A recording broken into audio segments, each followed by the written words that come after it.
Hello दोस्तों, आज हम आपको जिस देश के बारे में जानकारी देने जा रहे हैं उस देश की बात ही अलग है।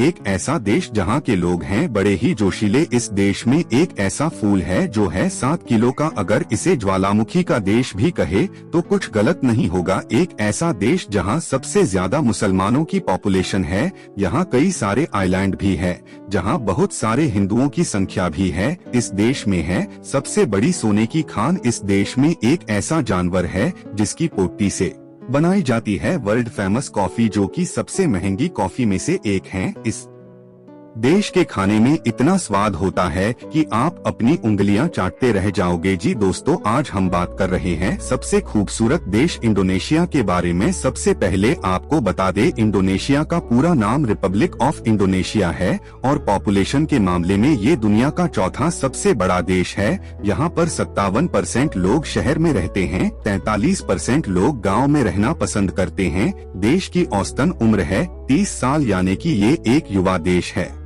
इंडोनेशिया की राजधानी है जकार्ता, जो पॉपुलेशन के मामले में दुनिया का तीसरा सबसे बड़ा शहर है। लगभग 50% जनसंख्या राजधानी शहर में रहती है। यहाँ रोजगार के भी ज्यादा अवसर हैं। जकार्ता को दुनिया का सबसे हैप्पी जगह माना जाता है क्योंकि यहाँ पर कब दिन होता है और कब रात होती है किसी को भी पता नहीं चलता है। इसके पीछे की एक ही वजह है, यहाँ पर लोगों का दिन रात काम करना। ये शहर कभी सोता नहीं है और यह शहर इंडोनेशिया के बड़े शहरों में से है। इंडोनेशिया एक इस्लामिक शहर है। यहाँ की 27 करोड़ आबादी में से 88% मुस्लिम और 12% में ही बाकी धर्म के लोग आते हैं। हालांकि ये एक लोकतांत्रिक देश है। दुनिया में सबसे ज्यादा मुस्लिम जनसंख्या इस देश में है। दूसरे नंबर पर पाकिस्तान आता है जबकि तीसरे नंबर पर भारत आता है। इस्लाम देश होने के बावजूद इंडोनेशिया में कई हिंदू मंदिर और बौद्ध मंदिर भी हैं। यहाँ लोग अपने धर्म और कल्चर को अलग अलग रखते हैं और धर्म को अपनी संस्कृति का हिस्सा मानते हैं। इस देश में माँ बाप अपने बच्चों का वो नाम रखते हैं जिस रूप में वो उन्हें देखना चाहते हैं। मतलब जो लोग अपने बच्चों को मजबूत देखना चाहते हैं वो अपने बच्चों का नाम भीम रखते हैं।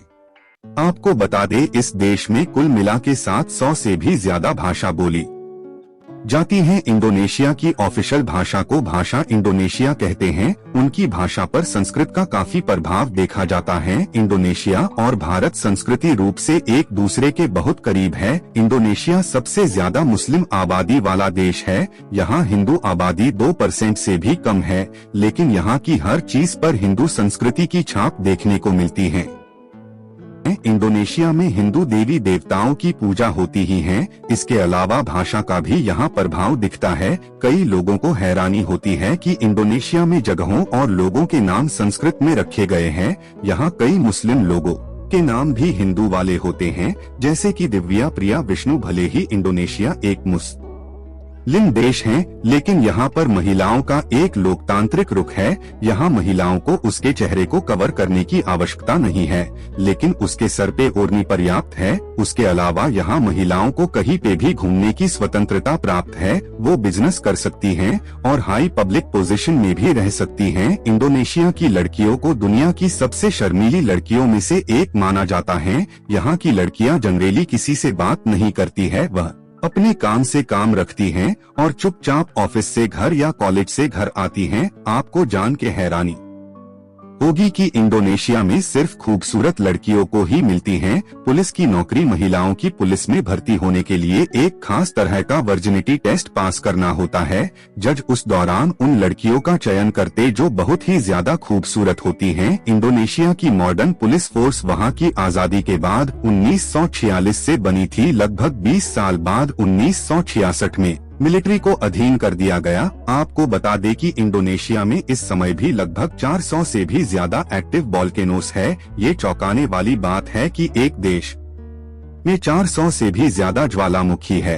और आपको ये बात सुन के हैरानी होगी कि इंडोनेशिया में एक दिन में कम से कम 3 बार भूकंप आता है। इंडोनेशिया में एक रफलेशिया अर्नोल्डी नाम का फ्लावर है जिसका वजन 7 किलो तक का होता है और ये सिर्फ इंडोनेशिया में ही होता है। सिर्फ फूल ही नहीं, दुनिया का सबसे बड़ा छिपकली जिसे कोमोडो ड्रैगन कहा जाता है वो भी इस देश के कई आइलैंड में पाया जाता है। इस छिपकली की कुल लंबाई 3 मीटर तक की होती है। ये इतने बड़े होते हैं कि इन्हें देखकर आपकी जान हथेली पे आ जाएगी कहा जाता है कि ये छिपकली दिन भर खाने की तलाश में होते हैं। अगर कोई इंसान इनके सामने आ जाए तो ये उन पर बुरी तरह वार करते हैं। कोमोडो ड्रैगन बहुत ही जहरीले होते हैं। अगर ये किसी इंसान को काट ले तो उस इंसान की मौत हो जाती है। इसका जहर दूर से भी लग जाता है। इंडोनेशिया के लोगों को बहुत ही मेहनती माना जाता है। यहाँ के लोग एक दिन में 10 से 12 घंटे तक काम करते हैं और यहाँ के लोगों को हफ्ते में एक भी छुट्टी मिल जाए तो वो खुश हो जाते हैं। इंडोनेशिया में लोग स्किलफुल भी है और कड़ी भी करते हैं, जिसकी वजह से ये देश दिन पर दिन आगे बढ़ता जा रहा है। आपको ये जान के हैरानी होगी कि इंडोनेशिया में सबसे ज्यादा आइलैंड है। ये सैकड़ों में नहीं है बल्कि इनकी कुल संख्या है 18, लेकिन इनमें से 90% ऐसे आइलैंड है जहां कोई नहीं रहता है।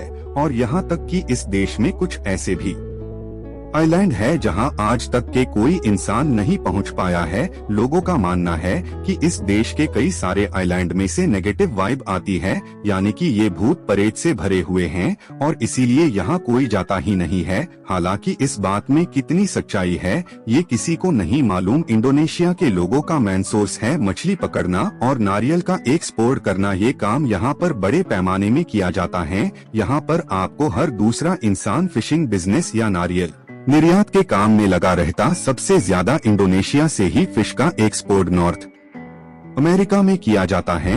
इसके पीछे भी एक कारण है और वो ये है कि यहाँ पर जितनी भी फिश की वैरायटी है उतनी आपको कहीं और नहीं मिलेगी। इसलिए यहाँ के ज्यादातर लोग इन दोनों ही बिजनेस में जुट जाते हैं। सबसे ज्यादा यहाँ गांव के लोग इसी काम में जुटे हुए हैं। इसके साथ ही इंडोनेशिया में सबसे ज्यादा पाम ऑयल का उत्पादन किया जाता है। आज के दिन में इसका उत्पादन लगभग 45.5 मिलियन टन है। इसके अलावा यहाँ के लोग न सिर्फ पाम ऑयल का उत्पादन करते हैं और बल्कि इसे इस देश से अलग देश में निर्यात भी किया जाता है। नारियल और फिश के साथ ये भी इनका इनकम ऑफ सोर्स है। आपको ये बात सुन के हैरानी होगी, क्या आप एक ऐसी कॉफी पीना चाहोगे जो किसी जानवर की पोटी से बनी होगी? आपने सही सुना, कई लोग ऐसे भी हैं जो पोटी से बनी कॉफी पीना पसंद करते हैं। दरअसल होता ये है कि यहाँ एजियन पाम नाम के जानवर को जानबूझ के कॉफी बीन्स खिलाया जाता है, लेकिन ये जानवर कॉफी बीन्स को पचा नहीं पाते हैं। ऐसे में होता ये है कि जब यही जानवर पोटी करते हैं तो सारा का सारा कॉफी बीन्स को निकाल देते हैं और उसके बाद उसी बिन को सुखाया जाता है और फिर उसी बिन से ही कॉफी बनाई जाती है। इस कॉफी की कीमत बाजार में 1500 रुपए है एक कप का। क्या आपको पता है इंडोनेशिया के लोगों को क्या पसंद है खाने में? यहाँ के लोगों खाने के बहुत शौकीन होते हैं और अक्सर यहाँ के लोग सबसे ज्यादा नॉनवेज खाते हैं। और यहाँ की सबसे पॉपुलर डिश फ्रॉग यानी कि मेंढक है। वो इसे न सिर्फ खाते हैं बल्कि फ्रॉग लेग को दूसरे देश में निर्यात भी करते हैं। खाने के साथ साथ इंडोनेशिया के लोगों को शराब और वाइन पीने का भी बहुत शौक है। यहाँ पे आपको हर रेस्टोरेंट में हर वेराइटीज की बियर और वाइन टेस्ट करने को मिल जाएगी। क्या आपने कभी स्नेक वाइन के बारे में सुना है? ये यहाँ बहुत ज्यादा पॉपुलर है। यहाँ पर हर गली हर सड़क पे बार तो मिल ही जाती है। आप यहाँ पर जब भी जाएं तो यहाँ के स्पेशल वाइन का मजा जरूर ले।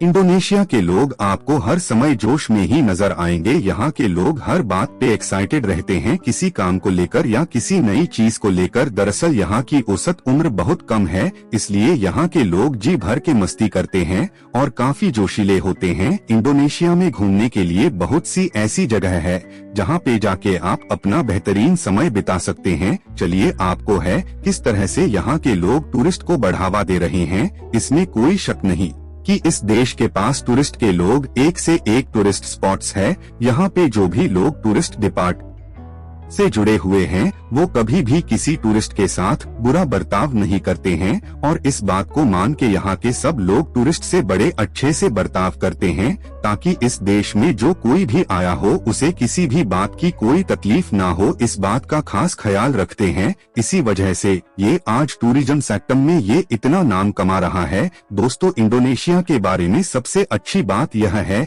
कि इस देश में घूमने के लिए आपको किसी वीजा की कोई जरूरत नहीं है। अगर आप भारतीय हो और शॉर्ट टर्म के लिए इंडोनेशिया जाने का प्लान हो तो बेफिक्र होके इंडोनेशिया जाइए। इंडोनेशिया की करेंसी है इंडोनेशियन रुपया, जिसकी वैल्यू है सिर्फ भारतीय रुपए से बहुत कम, करीबन 191 इंडोनेशिया रुपए मिलकर एक भारतीय रुपए के बराबर होते हैं। मतलब इस खूबसूरत देश की शेयर करने के लोग पैसे भी ज्यादा नहीं चाहिए और वीजा की भी झंझट नहीं। यहाँ आप बिना वीजा के भी 30 दिन तक घूम सकते हैं। यहाँ शॉपिंग भी आपको बहुत सस्ती पड़ेगी। आपको बता दें कि अगर आप अकेले हो तो आपके 60 से 65,000 रुपए लग जाएंगे। जानकारी अच्छी लगी तो वीडियो को लाइक और चैनल को सब्सक्राइब करें।